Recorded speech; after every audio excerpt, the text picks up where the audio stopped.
Sud Radio, le Grand Matin Week-end, 7h-10h, Jean-Marie Bordry. Bienvenue à vous dans le Grand Matin Week-end sur Sud Radio. On est ensemble jusqu'à 10h. On vous pose cette question, tiens, est-ce que vous seriez prêt à donner de votre poche pour entretenir notre patrimoine, puisque ce sont les journées du patrimoine?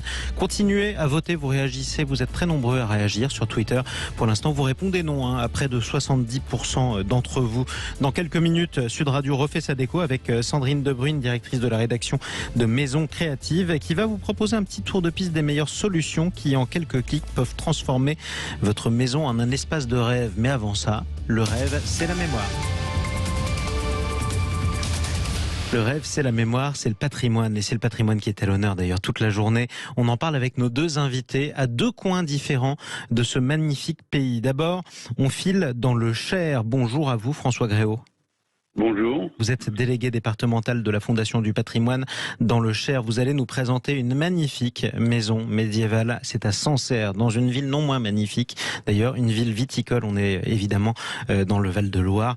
Et vous allez nous présenter cette maison, justement, que la Fondation du patrimoine a décidé de soutenir. Nous sommes également en Corse, sur Sud Radio, avec Thierry Rovert. Bonjour à vous.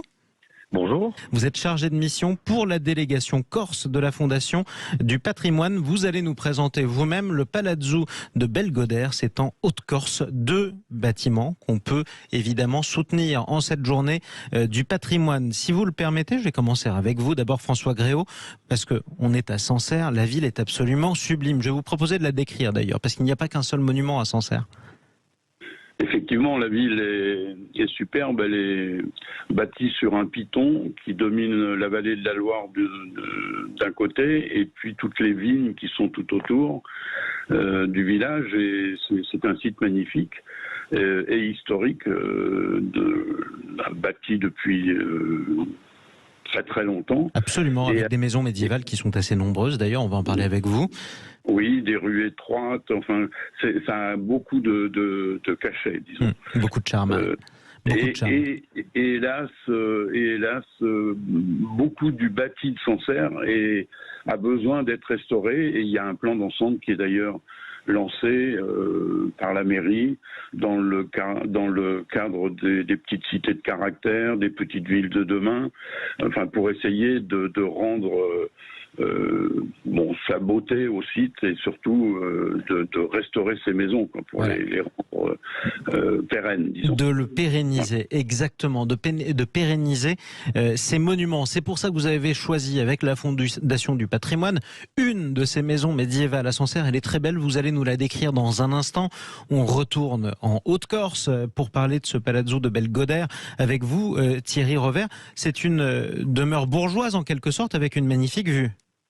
Oui, tout à fait. Alors c'est ce qu'on appelle une maison notable, caractéristique de la Balance, c'est-à-dire d'un plan, je dirais, assez simple, rectangulaire, bâti sur plusieurs étages, un toit à quatre pentes, et un peu excentré par rapport, je dirais, aux autres maisons du village. On marquait ainsi aussi sa différence avec une vue effectivement sur la Grande Bleue. Donc on est évidemment dans une magnifique maison notable du 19e siècle, à peu près, qui date à peu près de cette époque-là. Vous allez nous la représenter dans un instant. Revenons à notre monument de Sancerre avec vous, François Gréau. C'est un des monuments, qui n'est pas le seul à avoir besoin de réparation à Sancerre, d'entretien.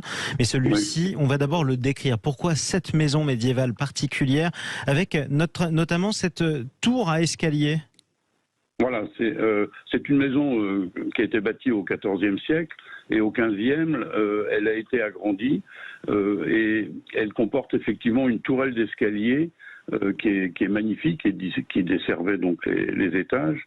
Et aujourd'hui, bien, elle est en grande difficulté dans la mesure où il y a des gros problèmes de charpente. La charpente est d'origine, elle date du XVe siècle. Et aujourd'hui, il y a des fissures, il y a des risques d'effondrement. D'ailleurs, le bâtiment fait partie d'un arrêté de péril. Et il y a vraiment urgence. Alors cette maison, elle a eu une histoire aussi. Elle a été bâtie par le comte de Sancerre pour en faire la maison du bailliage du comté de Sancerre. Et il a été ce comté d'ailleurs a été attaché à la couronne de France. Et finalement, le dernier propriétaire du temps de l'Ancien Régime, ça a été Louis XVI. Le roi de France. Le roi de France, voilà. Et elle a été vendue comme bien national en 1792. Oui. Et elle est située vraiment au cœur de Sancerre, entre la mairie actuelle et l'église. C'est vraiment le cœur du village. Et cette magnifique bâtisse est dans une situation qui fait qu'elle a besoin de travaux urgents. Est-ce que ces travaux Absolument. Sont tout aussi un besoin urgent pour le palazzo de Belgodère en Haute-Corse, Thierry Revers ? Oui, alors avec le prix, il est un tout petit peu moins urgent parce qu'il y a déjà quelques temps, nous avions lancé une campagne pour la restauration de la toiture, une campagne qui avait été couronnée de succès. Donc le toit, lui, est en bonne santé actuellement. En revanche, maintenant, effectivement, ce sont les façades, les planchers intérieurs. Tout ça a énormément souffert. Les décors également intérieurs. Parce que qui dit maisons notables, dit des décors peints au plafond, etc. Alors, qui dit les maisons notables en Corse, peut-être, parce que c'est pas forcément le cas de toutes les maisons notables, mais ces décors sont magnifiques d'ailleurs. Il faut le regarder sur le site de la Fondation du patrimoine, hein, Thierry Revers. Tout à fait, et ils ont plus été réalisés par un des propriétaires à l'époque, au 19e siècle, Monsieur Marquez, qui était artiste à ses heures, et c'est lui-même qui a peint les plafonds de cette remarquable bâtisse. Alors, à quel défi vous faites face l'un et l'autre ? Je vais commencer avec vous, Thierry Revers, avec la Fondation du patrimoine, pour justement trouver des fonds pour arriver à restaurer, à sécuriser parfois tout simplement ces monuments. Thierry Revers. Le défi, vous savez, la plupart du temps, je pense que c'est la même problématique dans le Cher. On est souvent sur des petites communes, peu peuplées. Trouver des moyens, c'est très compliqué. En plus, les maires ont d'autres défis à relever, qui sont les équipements publics, l'assainissement de l'eau, etc. D'où l'intérêt de la Fondation du patrimoine. Exactement. Donc nous sommes un outil, une béquille, un secours pour ces maires qui essayent aussi de restaurer le patrimoine, parce que par le patrimoine, ils peuvent aussi redonner vie à leur commune, les repeupler et créer ainsi un cercle vertueux. C'est un peu dans cet esprit-là que la restauration du Palazzo de Belgodère s'inscrit, puisque ça va devenir un espace muséal. Exactement, même esprit d'ailleurs à Sancerre, où on retrouve notre premier invité qui était avec nous, François Gréau, délégué départemental de la Fondation du patrimoine dans le Cher, puisque ce sont l'objectif dans cette magnifique maison, c'est de pouvoir y donner des concerts à terme, si j'ai bien compris. Oui, voilà. Les propriétaires actuels sont des passionnés de musique, ce sont d'ailleurs des musiciens professionnels et qui avaient organisé d'ailleurs à Sancerre depuis pendant quelques années, une dizaine d'années, un festival de musique qui concourait à contribuer à l'animation du village. Et puis donc ces gens qui sont originaires du Berry et notamment du Sancerrois ont décidé de racheter cette maison en mauvais état pour la restaurer et pour y donner à l'avenir des concerts à nouveau, la consacrer à de l'animation culturelle dans le village. Bon, alors effectivement, il y a un challenge financier important et heureusement, bonne nouvelle quand même, au-delà de l'aide que pourra apporter la Fondation du patrimoine, la mission Berne a retenu cette maison comme lauréat pour notre département cette année. Alors, le montant des dotations ne sont pas encore connus, mais enfin, disons qu'en général... C'est un sacré coup de pouce. Voilà, c'est un sacré coup de pouce et c'est aussi un éclairage. Oui. Bien sûr. Mais justement, un éclairage notamment qui fait que vous êtes en ce moment sur Sud Radio. C'est le cas également de Thierry Revers. Concrètement, la Fondation du patrimoine a pu apporter quand même un nouvel élan à l'entretien de ces monuments. Thierry Revers.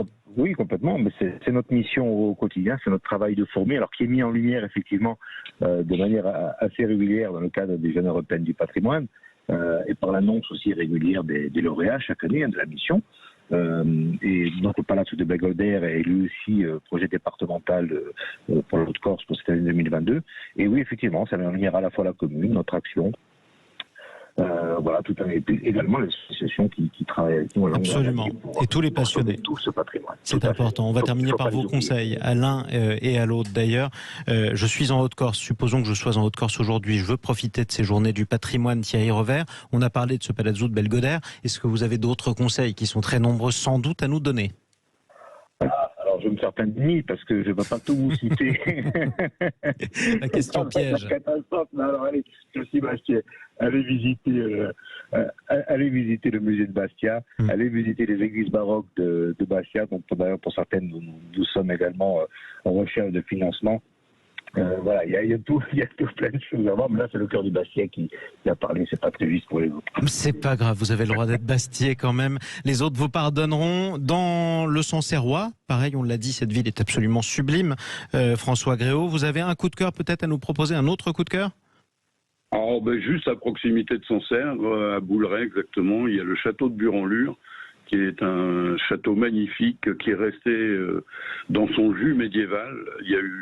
Il n'y a pas eu d'aménagement de ce château et c'est vraiment un site magnifique à ne pas manquer pour les journées d'ouverture du patrimoine. Oui, eh ben on va pas les manquer. Merci à tous les deux en tout cas d'être venus nous partager votre passion aussi et votre dévouement pour ces monuments. Thierry Rovert qu'on entendait à l'instant, chargé de mission pour la délégation Corse de la Fondation du Patrimoine. Allez voir le Palazzo de Belgodère en Haute-Corse. Et puis merci à vous également François Gréau, délégué départemental de la Fondation du Patrimoine, c'est dans le Cher. Allez voir la ville de Sancerre, c'est magnifique, en particulier cette maison, parmi d'autres, cette maison médiévale qui est absolument sublime. Vous écoutez Sud Radio, que votre demeure soit ancienne ou soit récente, on va la transformer en une maison de rêve. En tout cas, c'est le défi qu'a relevé Sandrine Debruyne, directrice de la rédaction de Maison Créative, qu'on trouve dans un instant sur Sud Radio. À tout de suite.